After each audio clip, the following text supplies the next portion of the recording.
Ladies and gentlemen, David Smalley.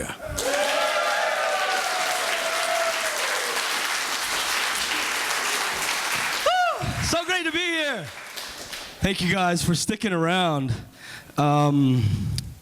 This has been a fantastic conference, right? Give it up for Thomas True and all the folks who put this thing together.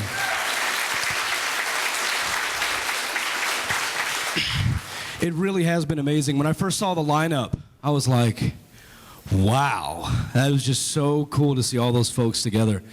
And this conference apparently has been pretty important to a lot of people. About a month ago, I had a listener email me, and he was like, hey man, would you officiate my wedding?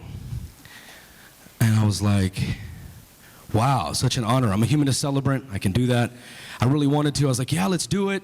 And it turns out it was right in the middle of this conference. And so I couldn't do it. And he's like, well, my wedding's going to be about 90 minutes away from Gateway to Reason. And I was like, man, I can't break away. I can't do it. So I was thinking, man, he's not going to be able to make it. We're at the VIP party Friday night, and he shows up. And I guess that was his bachelor party. He would want to be at that VIP event. And that's amazing, right? That the guy would use that. I mean, his bachelor party could do anything in the world. I would be out doing very bad things with beautiful people. And here he is with us, and I was honored by that. And so he got married yesterday. And guess where he is for his honeymoon? Say hi to Miles. Wave, buddy.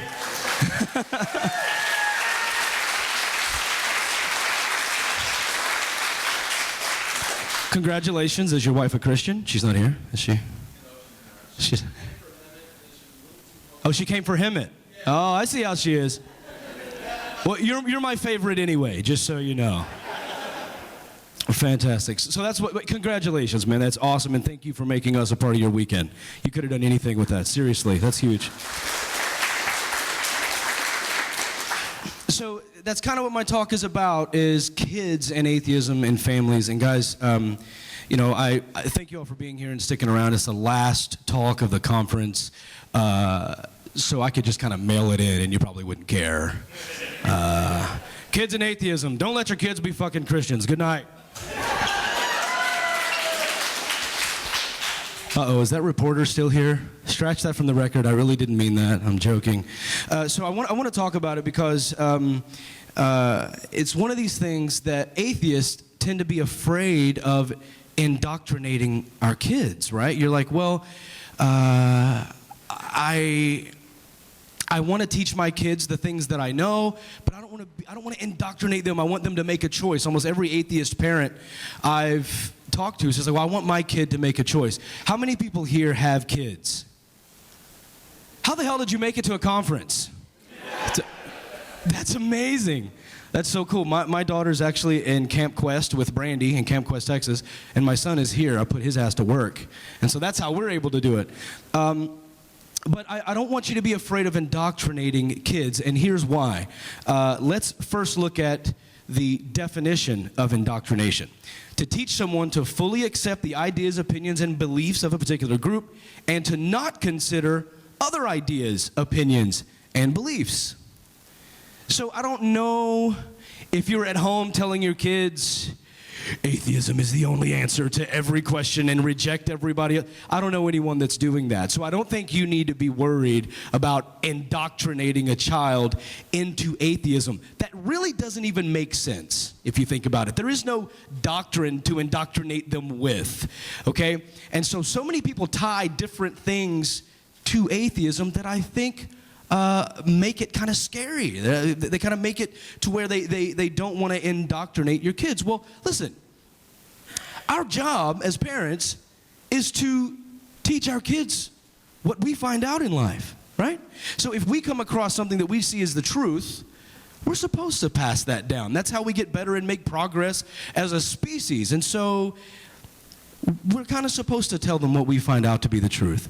And at the same time, we have to understand that our parents, many of you had Christian parents as well, they probably thought they were doing the best for us as well. So some of your parents were probably assholes. I'm not saying that all of them were trying to do the best, but for the most part, they're trying to do the best they can, and so I have to understand that. But that's kind of our job, is to teach our kids the mistakes we make. And so as long as we are teaching our kids to entertain the ideas of other people and to be willing to hear and listen and talk to other people, you're not indoctrinating them. You're not. As a matter of fact, I mention this in almost every one of my talks. It was Aristotle who said it is the mark of an educated mind to entertain a thought without accepting it. And if you teach your children these principles, even if they become atheists, if they are open to other ideas, they are open to other concepts, you are not putting them in a box and indoctrinating them, which is kind of what this thing says. It avoids the indoctrination, it promotes critical thought, creates a healthy balance for future social interactions.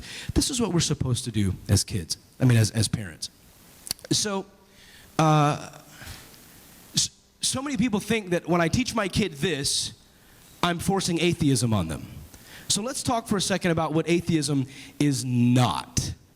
Because so many people get these things confused. Atheism is not a way of life. It's not. Well, that's what atheists do. It's so frustrating when I hear things like that. It's not where we get our morals from.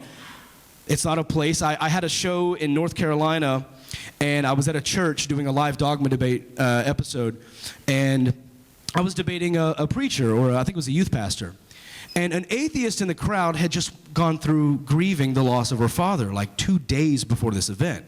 We were debating Bible, doctrine, we were going back and forth, and she comes up to the microphone and says, you know, I'm dealing with a death right now, and listening to you two, I would rather talk to the preacher.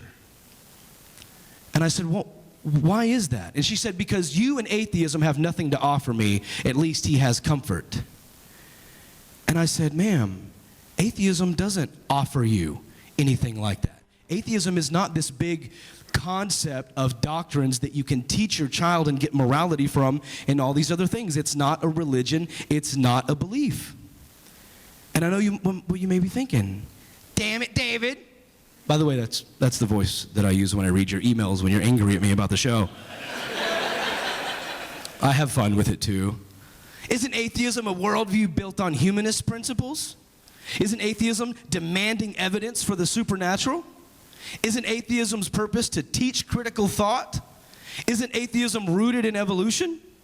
Isn't atheism about equality? No, it's not. So many shocked faces. Atheism's not about that. The phrase, I'm an atheist, is a response to one concept. Do you believe in atheism? That's it. That's it. And I know so many people want to have bonding moments and say, but we are atheists. Yes, we are, because of this concept. Even if you're Republican, you can be an atheist. If you're a libertarian, you can be an atheist. You can be anti-gay rights, and you can be an atheist. You can believe that you can control rainbows, and you can still be an atheist. I promise I have the email.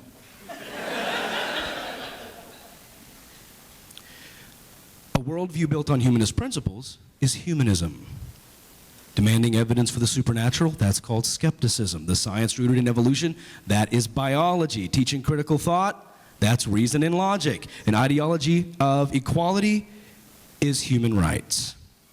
So teaching your children these things is not indoctrinating atheism. It's the responsible thing to do as a parent, regardless of where your beliefs or lack of beliefs are. So you can teach the children all of these things and these to be critical and to demand evidence.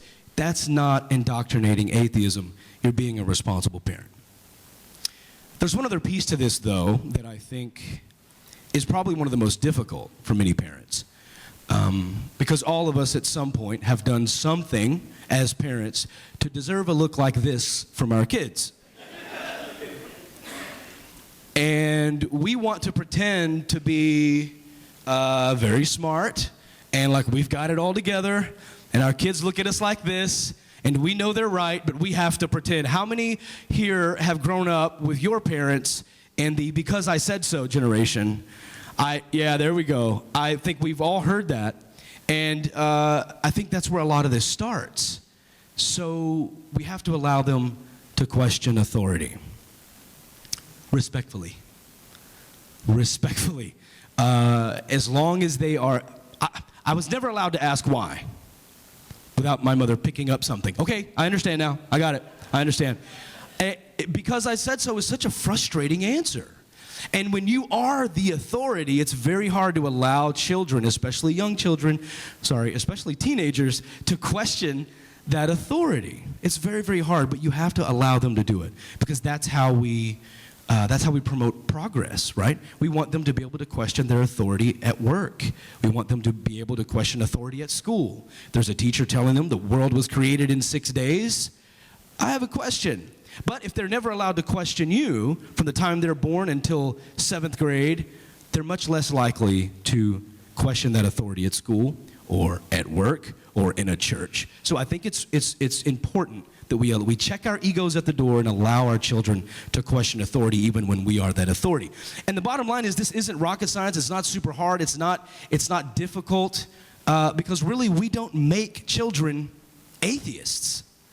We don't make them atheists. You have to make a child a Christian. You have to make a child a Muslim. We don't make children atheists. They just kind of start out that way, and we don't give them invisible shit to be afraid of. You can applaud for that. It's okay. So the stuff, it's not super hard. And I know kids are going to ask about religion. They talk about religion. They want to know questions. They have friends. So at some point, we do have to have that conversation. We have to talk to them. So I have a friend with me today that's going to help us have a little bit of that analogy. This is little Thomas True. Isn't he adorable? He's Thomas True. And you know, leprechauns, they can't lie. They have to tell the truth. If you didn't know about that, there's a doctrine somewhere that supports it. Were you there? You weren't there. So this man is walking along one day and he sees little Thomas True, the leprechaun, and he catches him. Caught the leprechaun. Now you have to tell me where your gold is. And little Thomas says, well, you caught me. I guess I will show you where my gold is. I can't lie. So he walks him way out into the forest, and he points to a tree, and he says, my gold is buried right here under this tree in the middle of the forest. So the man says, okay, well, I'm going to go get my shovels, and I'm going to come back. I'm going to dig this gold up. And he ties a blue ribbon around the tree. And he says, I'm going to know where to come back to find my gold, and you have to promise me not to remove the ribbon. Little honest Thomas True says, I promise I'm not going to remove the ribbon. Cannot tell a lie. So the man leaves, and he comes back with all of his shovels. And without telling a lie, little Thomas True was able to make all of the trees appear exactly the same. And then he was all like, ha ha, get you some. But the point here is we want to take that approach with religion and our children. Dr. David Eller said the best argument against any religion is any other religion. And so we want to talk about all of them. Let's tie a ribbon around every single religion. Let's tell stories about Thor and Zeus and Demeter and Jesus.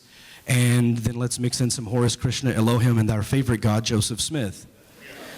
We can mix it up. It can be story time. You can tell them, and so that our kids will grow up hearing about mythicism from the start, when most Christian children grow up hearing Jesus, Jesus, Jesus, Jesus, Jesus, Jesus, Jesus, Jesus.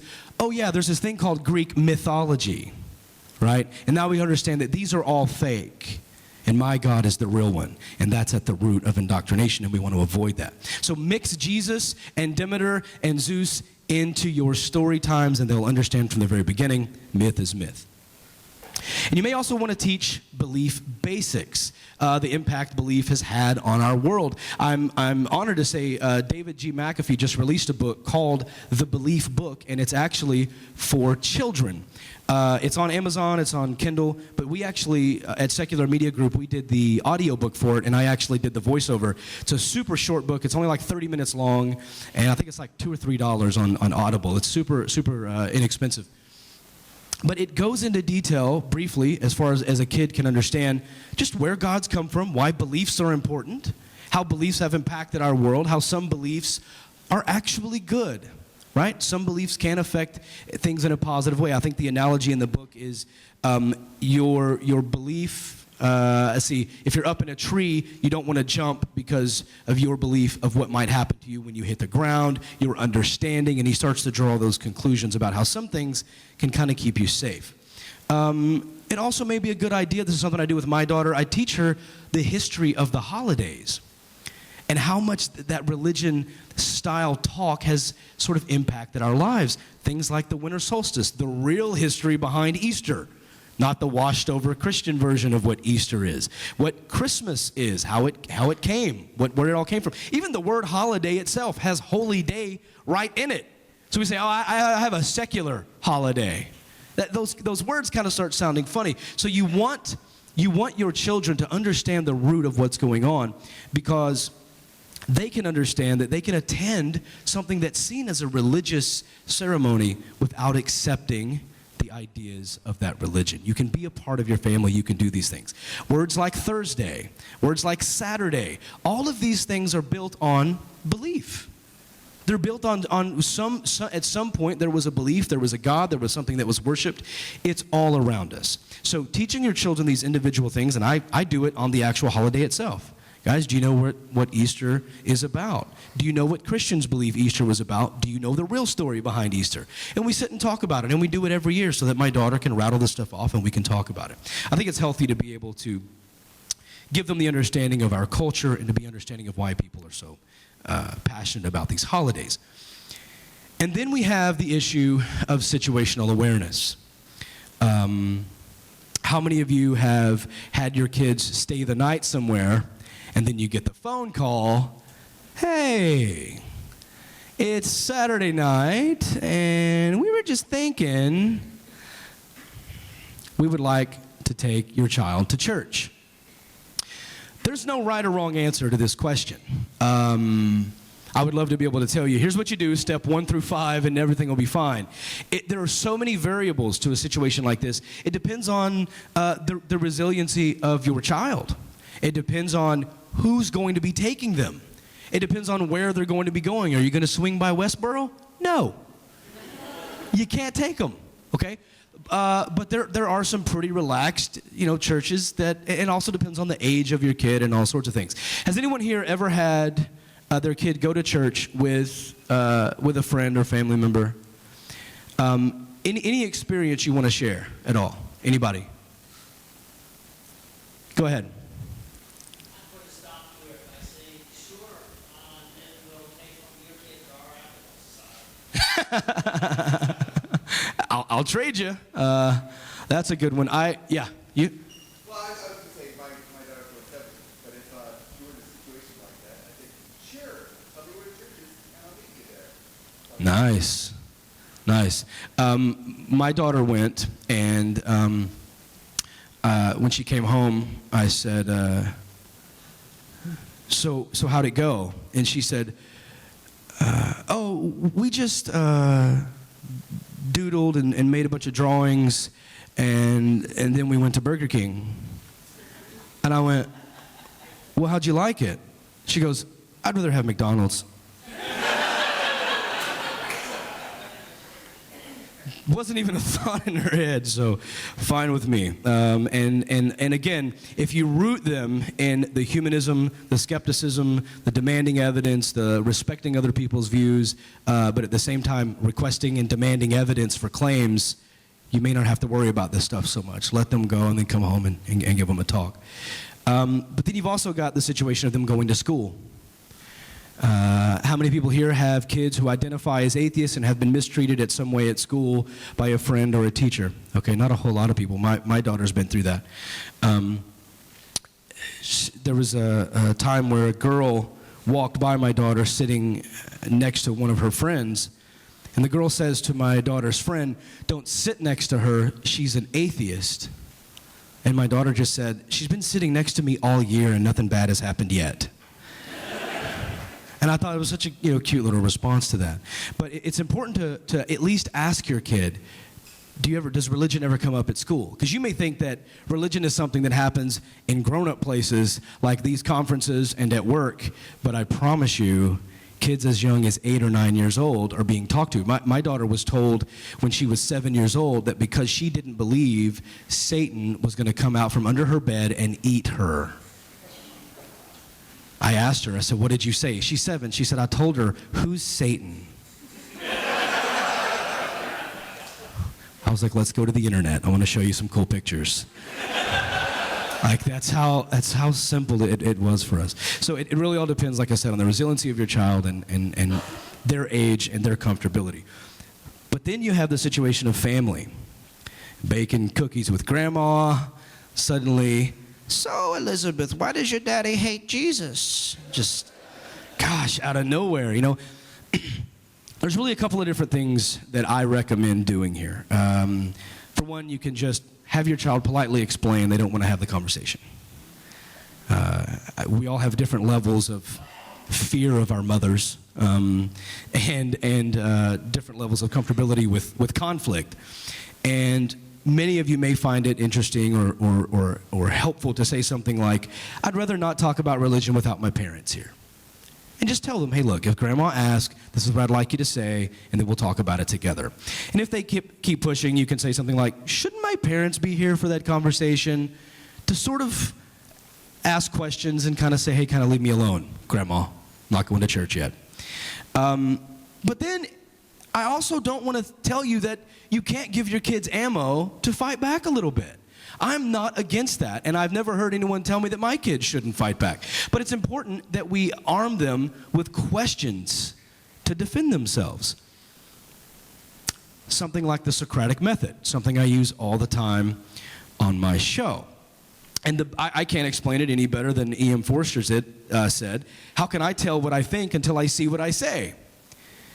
And this is concept of so many believers haven't really thought about why they believe what they believe until they hear themselves say what they believe.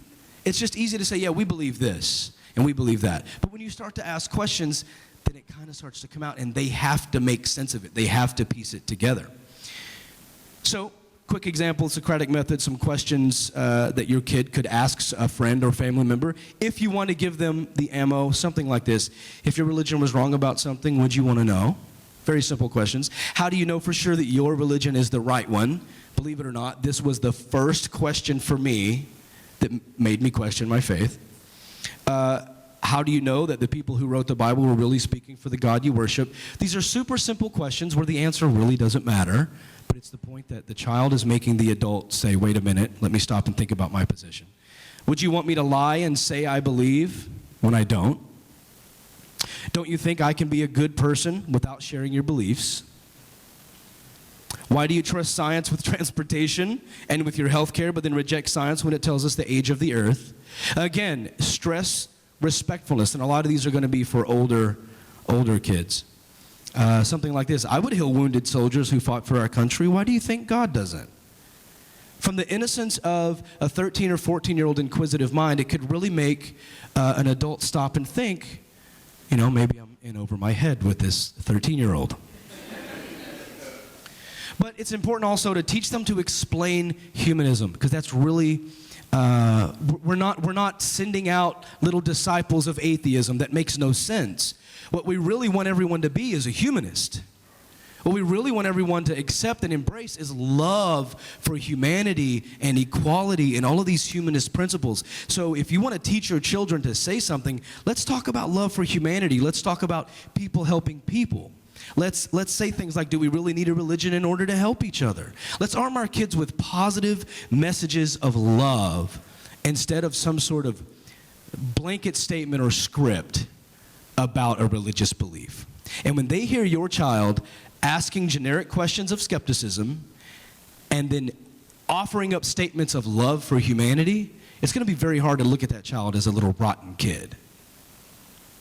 And remember, even as an atheist household, it's okay to pretend.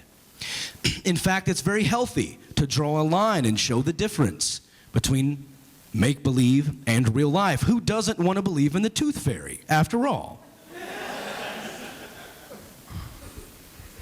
I mean, I've never tried gay, but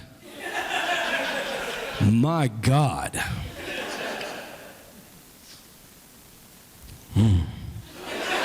Sorry. Sorry. It's okay. But like in my house, we pretend about the tooth fairy. We do pretend. In fact, since my son, the giant out there, 6'1", 200-pound, 15-year-old, since he was a little kid, we always just pretended. I never sat down and said, there's no such thing as a tooth fairy. But I never said there was. I was like, tooth fairy only comes on Fridays. Little jokes like that. And so what he would do is he would put his tooth in this little lock box, and he would put it under his pillow all the way up against the wall with 5 or 6 other little things. Just to make me in there for like 20 minutes going, damn it. Because he liked to mess with me about it. And I thought it was really funny that he kind of played along with that. And now my daughter's doing the same thing. It's kind of funny. And we were at the dentist the other day. One wouldn't move. And so we had to have it extracted. And the dentist is talking to her like, what? The tooth fairy's really going to like that. And she goes, yeah, this one's probably worth like $20, right? And the dentist is like, yeah. She knew what was going on. And is this making you guys uncomfortable? I see the men are like, let me suck in a little bit. Don't worry, the next one's Santa Claus. It's not a big deal. And no, that's not me. I want you to know I didn't take a picture of myself. I want you guys to know that.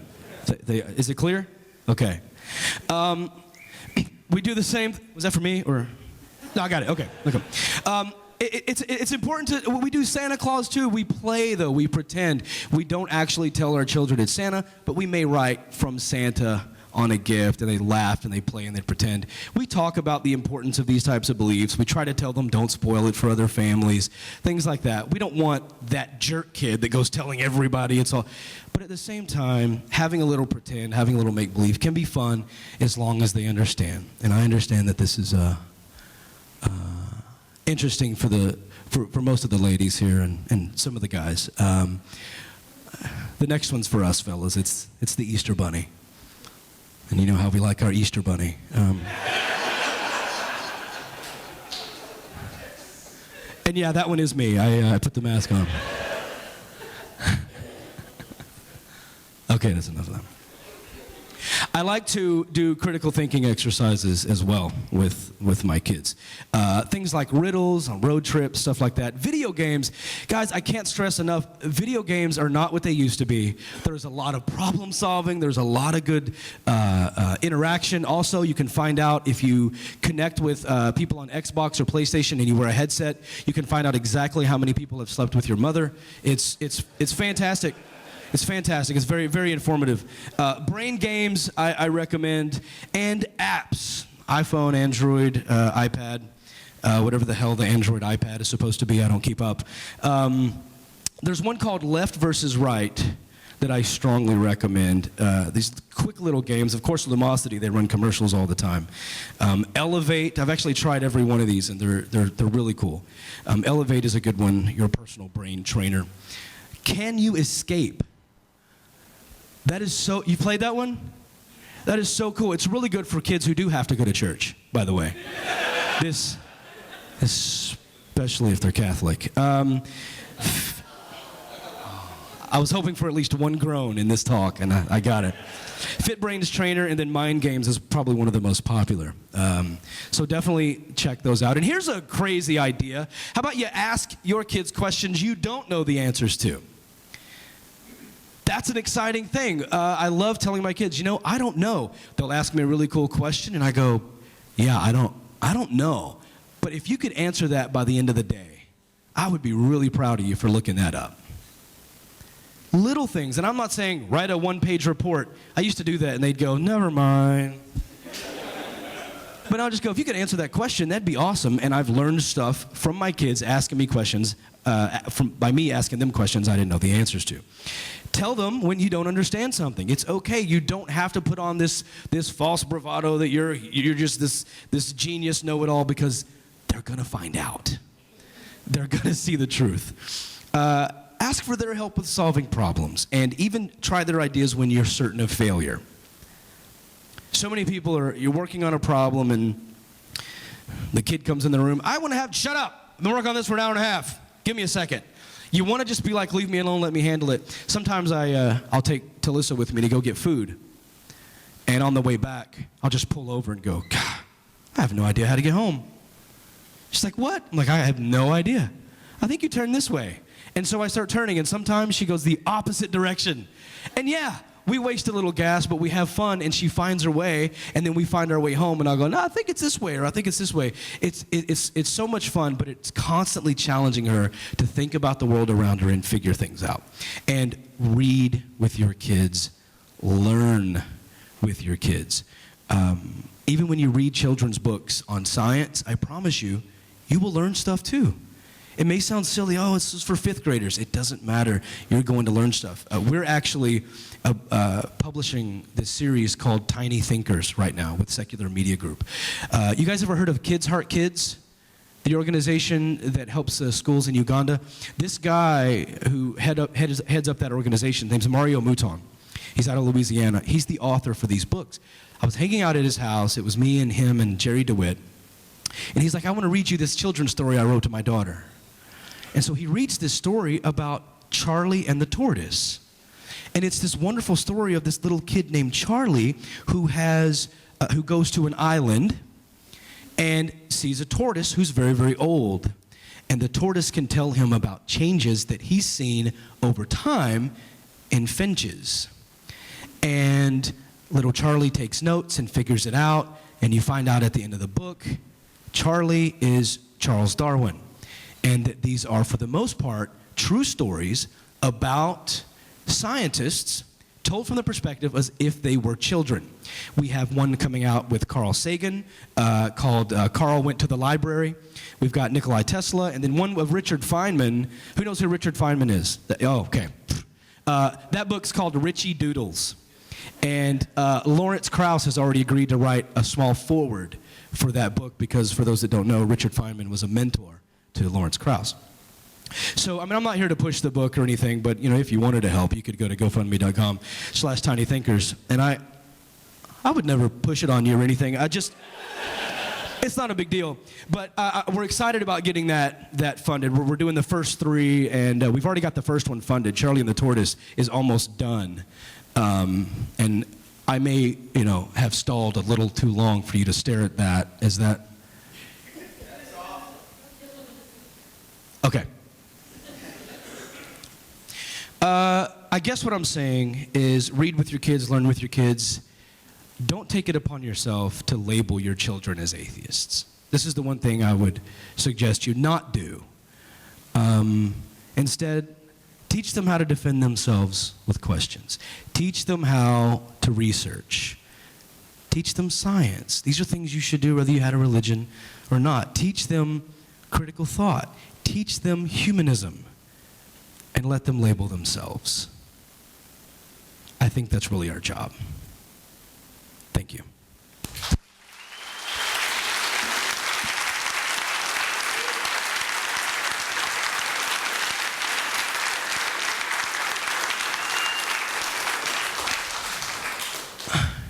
Let's start over here. What's up? So I've been interested for a while in finding out if anyone's working on a project to do ethics for kids. That you hit a lot of topics, but I have not seen that, like here's ethical problems that a kid's understanding that they can grow and develop with. Because I feel like religion has sort of cornered that market. We own ethics, and we can talk about humanism and helping people, but do we have sort of a program to teach that as they age into their understanding of the world? Yeah, that's a great question. I don't know of any sources. Does anyone here know of any sources? You do? You know of a source for ethics for kids? Yeah, the Ethical Society. Not far away from here, actually. They have a program called CEEK, means Sunday Ethical Education for Kids.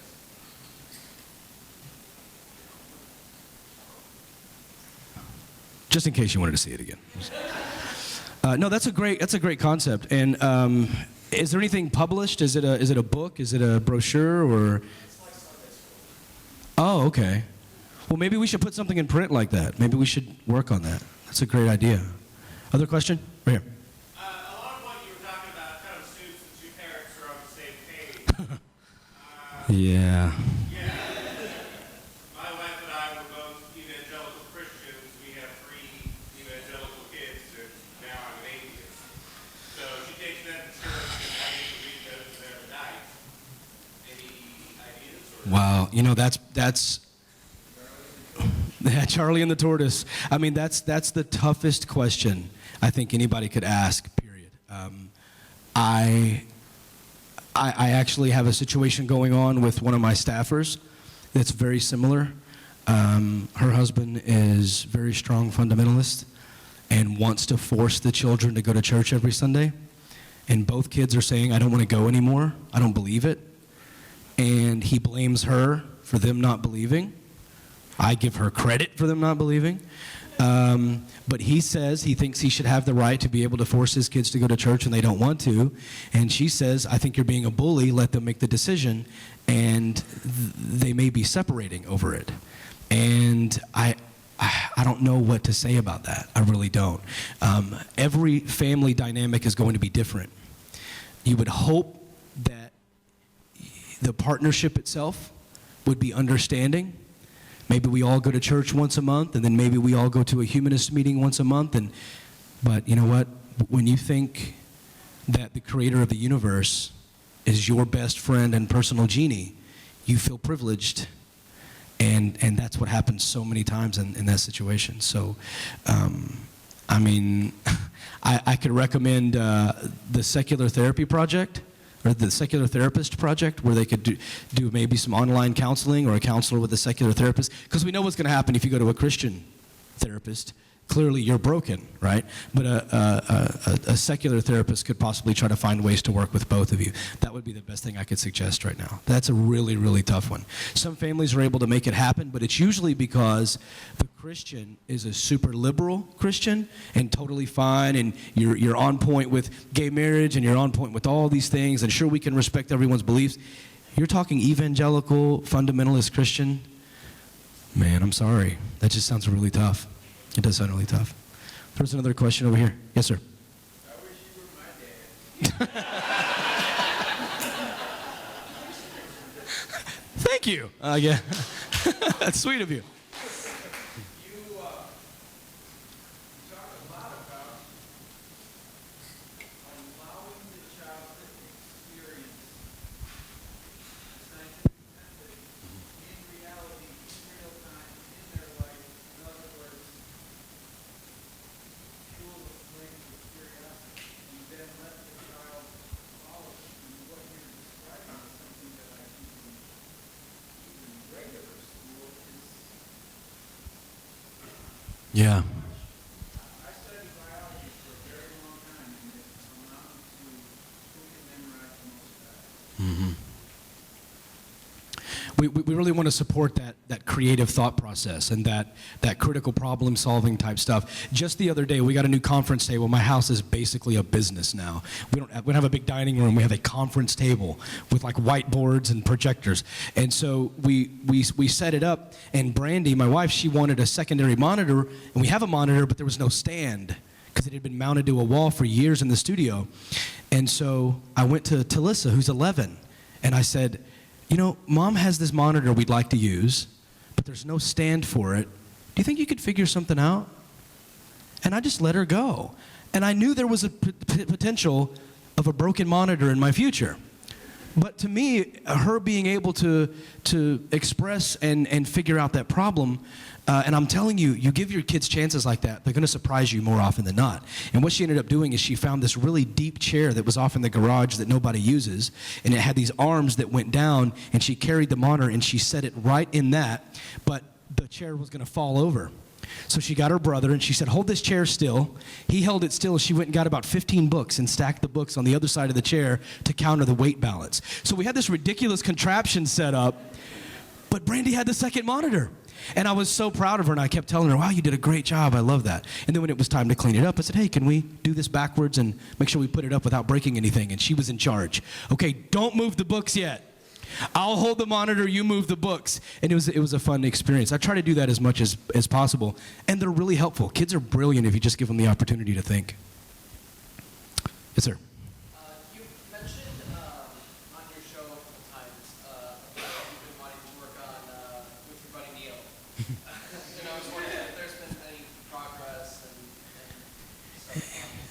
Well, he's busy. I did give him the opportunity to join me on a. You guys remember the public science announcements that we're planning to do, where we basically do 15 to 30-second public service announcements, but they're just science facts, sort of like myth busting, but just quick.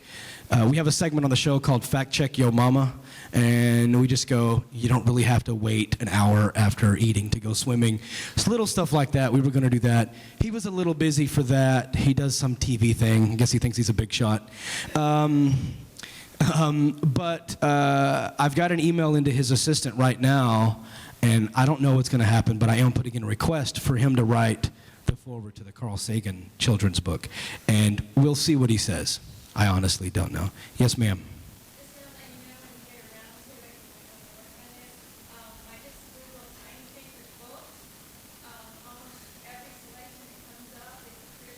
Oh, no. Oh, God.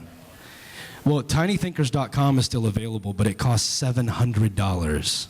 I'm not kidding. So part of the money we're raising, we're going to try to buy the URL. Don't go steal it from me and sell it for $1,000 either. Thank you for that, though. We actually Googled some stuff and didn't find anything. There was one called Little Thinkers I saw that was Christian, but there wasn't a Tiny Thinkers. Oh, it was Little Thinkers, not Tiny Thinkers. Okay. I think we're still safe. Thank you, though. Yes, sir. Yeah, I got 3 boys, and we just recently converted. So all our friends and his very best friend, my oldest, are Christians. So of course, they go to church, and we know these churches. They're not super fundamentalist or whatever, but and I told my kids, I said, look, I'm going to explain everything to you, what happened to us, blah blah blah, and you have the choice later on. Yeah. You're going to have to make a decision later on, because these guys are inseparable. The oldest and the other guy are inseparable. So you're going to get into conflict maybe or whatever. Whatever you choose to do, I will support you. I'm not going to, I don't want them to become a Christian or whatever.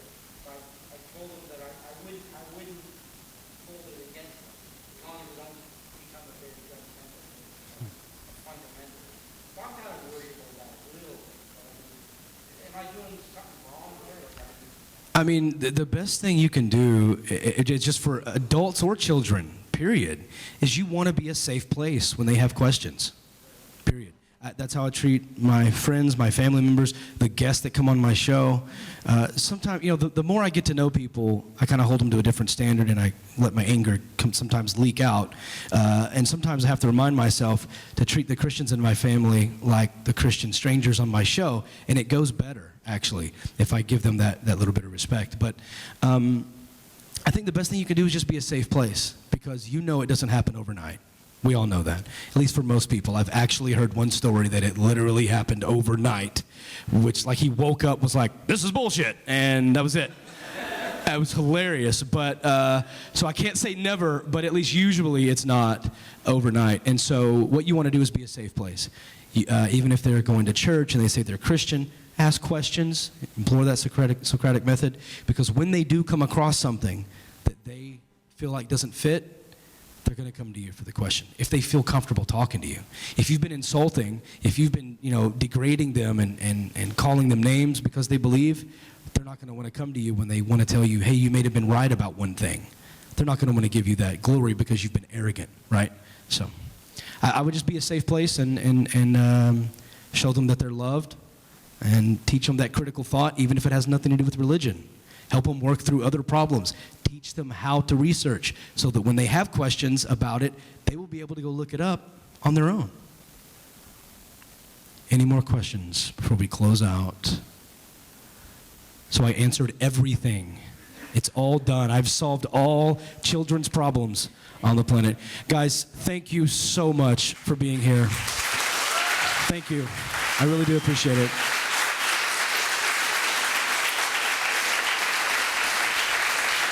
One more round of applause for Gateway to Reason, folks. One more time for Gateway to Reason. They did an amazing job.